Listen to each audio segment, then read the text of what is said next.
again, everyone. Mark Hackle, Macomb County Executive, Deputy John Paul Rea, Deputy Executive here in Macomb County. Just giving you an update on what's going on with the COVID issue, specifically, I guess, if you will, dealing with what's going on with vaccination processes here.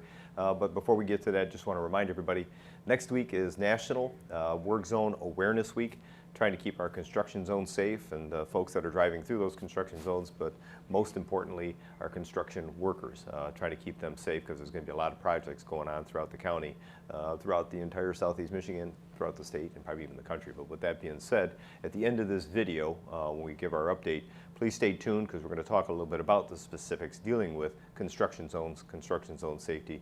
Myself and Brian Santo, Director of our Department of Roads, will be talking about that. So right at the end of this, immediately following this update, we're going to kind of segue into our press conference that we're having about that. And again, National Awareness Week for these work zones starts Monday through Friday.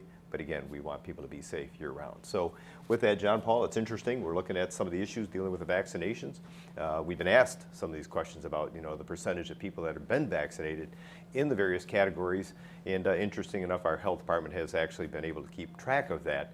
And one of the things that stands out to me is when you start looking at folks that are 75 years of age and older, and you start to realize how much the percentage of those people have been vaccinated because of the efforts of our health department and the folks with our senior agency, Macomb Community Action, and as well as our community partners all saying, listen, we need to take care of our seniors. They are the most vulnerable. The statistics show they're the ones that were dying at a larger percentage or rate than anyone else. And yet to know that we're well over 70% vaccination for our seniors here in Macomb County, that's great to know and great to hear. Yet we're starting to see that less of an interest on other age categories throughout the county. So Mark, it was really interesting with regards to the preliminary groups of individuals that were eligible for the vaccines. We've had progressive turnout on all those fronts, being in the 70% with regards to our senior citizens, illustrate the interest, the demand, the want, the need for individuals to access those vaccines. We prioritized them, we opened up facilities, we expanded operations, and we were able to serve them. Now, as you said, we're kind of hitting a different phase of the vaccination rollout, giving individuals more sites out in the community, maybe a bit more nimble with a pop-up site here, another opportunity here. You had an opportunity to be at a couple out in the community this week and everything. It's about that continuous conversation. It's about using our healthcare experts to lead that conversation and to illustrate that there's safe, effective vaccines available to individuals, that when they have conversations with their healthcare providers, when they have conversations with their family, they're accessible. You go to macombgov.org and you can get yourself an appointment. It's interesting because we're offering up more, if you will, sites and availability of vaccines, and yet we're seeing less of an interest on behalf of the various age categories of wanting to get vaccinated. So, with that being said, right now, as it stands here in Macomb County, people keep talking about when we're going to get to a point dealing with walk-ins. Right now, as we're having this conversation and you're listening to this this video update, you can go to macombgov.org, click on our vaccination website, and try to get an appointment. And there are appointments available. And so you can get same-day appointments right now in Macomb County for the vaccine or for the vaccination. So go to macombgov.org, look for it. In fact, I find it better than the walk-in strategy that's going on, because the walk-in, you may drive to a site and still wonder, okay, am I going to be waiting in a line to get this vaccine? Same day, actually, if you will, getting the vaccine on that very same day as you sign up is, I think, a little bit more pleasant because there's a guarantee you're going to have that spot available to you. Mark, throughout this process, we've always wanted to provide individuals with certainty, clarity, and give people a path to get the vaccine. Once you go through a registration process at macombgov.org, you'll be able to pick the facility you want to go to. You'll be able to get the information of what you're going to need before just walking blindly into a facility. All that information is available through our newly refreshed COVID landing page, where we've got everything on there with regards to vaccination statistics, what's happening in the community, how our health department's responding, and everything in between. It's a fantastic resource. It's going to provide you with the information that you need to make an informed decision about the vaccine. A lot of questions about it right now. People are concerned, as to whether or not I should get vaccinated. There's this question about people that have been vaccinated. How come others that aren't getting vaccinated? Is there going to be some kind of a forced effort on behalf of the federal government and or state government? That's yet to be seen. I don't know that that's probably going to bid well with many folks. I think it's still one of those things. If you feel comfortable getting vaccinated, please do so. You're talking to your doctor. But understand this, here in Macomb County, we've made it available. I said this early on. We've talked about this. No different than what we dealt with the big push to try to get PPE. We were able to satisfy that, and obviously we have a surplus now when it comes to testing. You can get tested anywhere, probably throughout the entire region, and easily available for testing. And we said at some point in time we're going to be able to get to a point where there's going to be more vaccine than there is going to be a demand for that, and we're already there.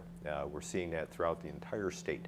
And so it's not about trying to get more vaccines right now. The big push is to try to get people convinced to take the vaccine or to get vaccinated. And again, far be it for me to push somebody into something that should be a decision they're making on behalf of their medical professionals, their doctors, and or their family members. So understand, we will continue to make it available to anybody that wants it here in Macomb County. And right now, you can get same-day appointments here in Macomb County, guaranteed that you're going to be able to go to one of our sites and get vaccinated if that's what you choose to do. Mark, the accessibility is out there. Our strategy has been working. As the numbers kind of illustrated, we've been able to get it out into the community, and we've been able to make progress in all these different age groups. It's continuing the conversation with individuals. It's showing them the reputability of the sites. It's illustrating that the vaccine has an impact on individuals and is doing the things that the medical community said it would do. And at the same time, it's the total doses administered continue to hit big numbers for us in the county. And total doses administered. Sometimes people are curious about that. I mean, you look at where we're at, and again, 417 was the last data point that we have. We know there's more than this right now, but over 55,000 doses have been administered here in Macomb County. So, and we have the capacity, as I mentioned before, to do far more, but right now, I don't think anybody is asking for more or an increase in the number of doses they're getting because their demand has kind of fallen off. So we certainly don't want them sitting on a shelf someplace if there's other areas that can use that. So we're going to continue to monitor it, continue to work with our health department, and continue to reach out to folks. But in the meantime, we want to continue to remind you to keep you and your family safe. And please stay tuned because we want you to keep our road workers safe as well. And thus, we're going to dovetail into a conversation about this National Work Zone Safety Awareness Week.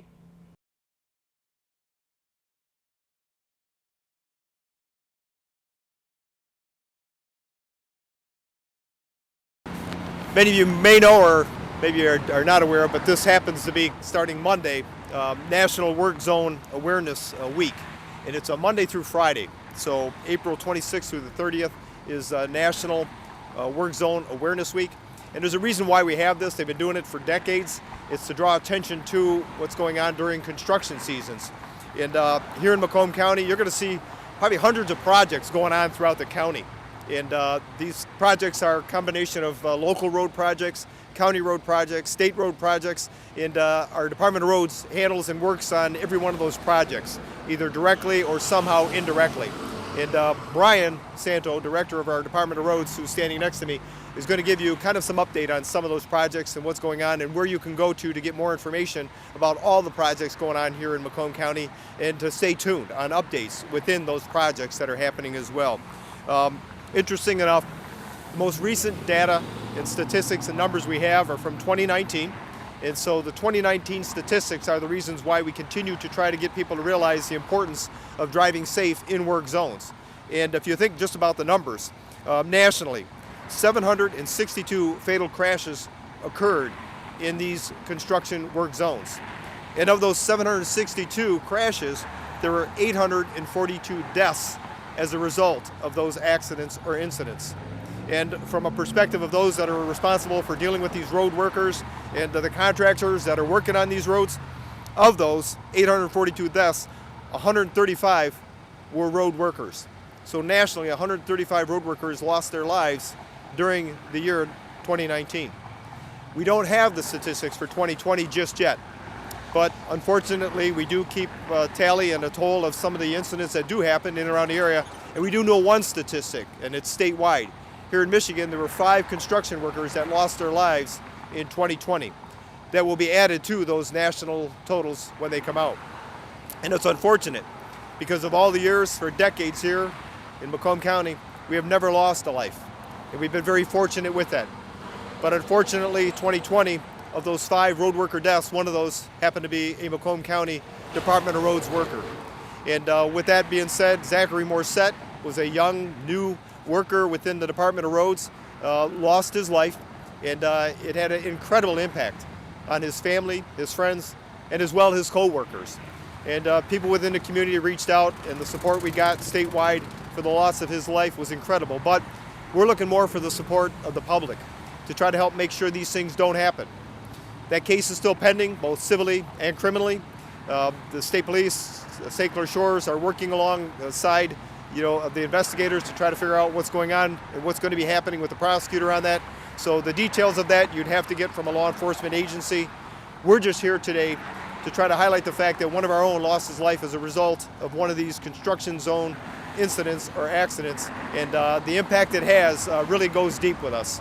So with that being said, we're trying to implore people and the public, as you're traveling through those zones, or you even know where these zones are, you tend to get used to them. Plan ahead, avoid them if you can. Try to find another route to work so that you don't have to worry about being impatient and or others being impatient and creating a problem for you and or our workers. Obeying the crews. You see people standing out here even behind me with road signs stopping and trying to get you to go to a different direction. The signage will tell you that. Please pay attention to the signage as well as the crews that are out here working in these areas. Speed kills. Slow down in and around these zones. There's no question, if you do see something, you have to react. At slower speeds, you can react a lot swifter than you can at higher speeds. So we implore people to slow down in these zones. When you're trying to move over or you're trying to merge, be patient, be tolerant to one another. We've all seen it, where you're standing in a line and all of a sudden you got that one person that decides to just barrel on up on the right-hand side to try to cut in further on down the road because they don't want to wait their turn with the rest of the pack. It becomes somewhat of a problem, and sometimes it creates that road rage situation that could be more problematic, not only for the drivers, but as well the road workers that are out there. And avoiding distractions. I mean, the number one distraction we talk about is cell phones, but there are plenty of other distractions that go on inside of a car that we want people to pay attention to as well, making sure you understand what a distraction is, and don't allow that to happen specifically when you're in one of these construction work zones. And again, being patient. That's probably the most important thing. We all expect roads to get fixed.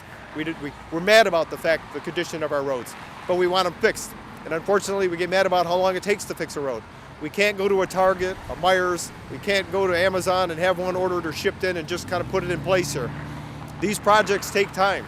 And as a result, there's workers out there that are trying to do the best they can to try to get that project done as soon as they can. But again, multiple projects going on here in Macomb County. We implore people to travel safe through them, to keep our workers safe here in Macomb County.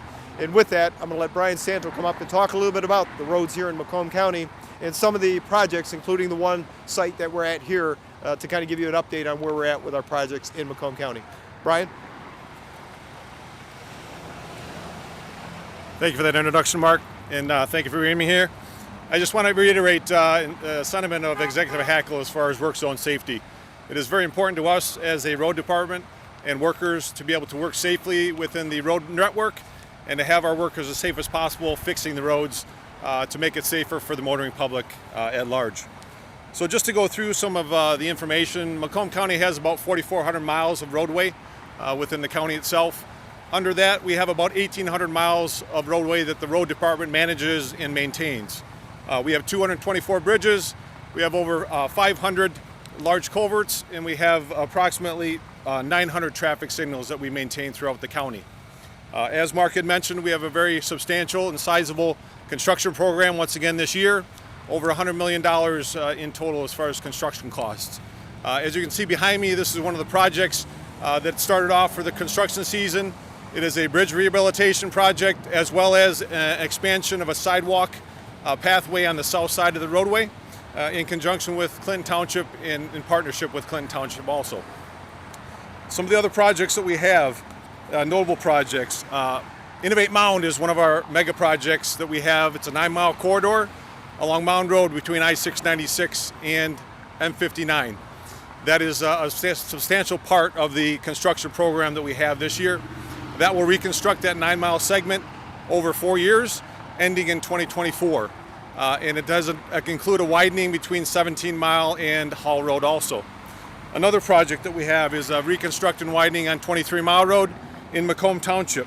That is a widening from 2 to 5 lanes from Card to North Avenue and also from North Avenue to Heydrich.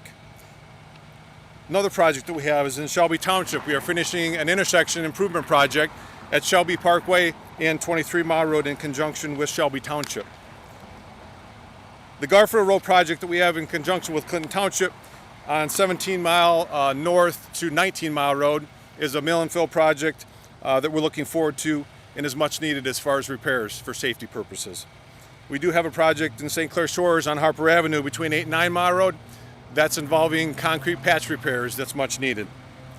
We're doing Hayes Road in Warren between 10 Mile and 11 Mile Road. That is a partial reconstruct and a partial mill and fill rehabilitation. We have a section of Metropolitan Parkway within Sterling Heights between Andrew Street, which is just east of Van Dyke, to Dodge Park. We have a Shannon Road project in Sterling Heights also, and that is a repair of the pavement condition and a rehabilitation of 4 bridges along that section, north of Metro Parkway to Clinton River Road. So as Mark had stressed and Executive Hackler has stressed, work zone safety is very important to us. It keeps our workers safe. Please slow down, be aware of the surroundings that you're in. Move over if you can to ensure safety for our road workers and all municipal workers for that matter. And as far as a project listing, you can find that on our website, macombgov.org, as far as a map, interactive map, a project listing and summary of our projects for this construction season. Once again, thank you. Thank you, Brian. And again, macombgov.org, you just go there, click on an icon, you're going to get a totality of the concerns with roads overall in and around each community in Macomb County. An incredible assessment we've been able to do, one of the only counties that's been able to do this. You can identify every roadway and the problems that we're seeing with those roadways, but also, as Brian had mentioned, a complete list of the projects we're able to work with. Again, it goes back to funding. Right now, there isn't a road, there isn't a bridge we can't fix here in Macomb County. If we have the funding to do so, the more money we get, the more opportunities we're able to fix your roads. But in the meantime, as we're working through these construction zones, please, we're going to try to do everything we can to fix those roads. So while you're out there in these zones and you continue to drive, let's keep our road workers alive. We very much appreciate the time and the opportunity to kind of get this message out so that people truly understand the importance, specifically here in Macomb County, because last year was a difficult year for us and a loss of a life, that being Zachary Morset. So we really appreciate the time. Continue to get that message out, and again, keep you and your family safe, but let's continue to keep our road workers safe by the way you drive through these construction zones.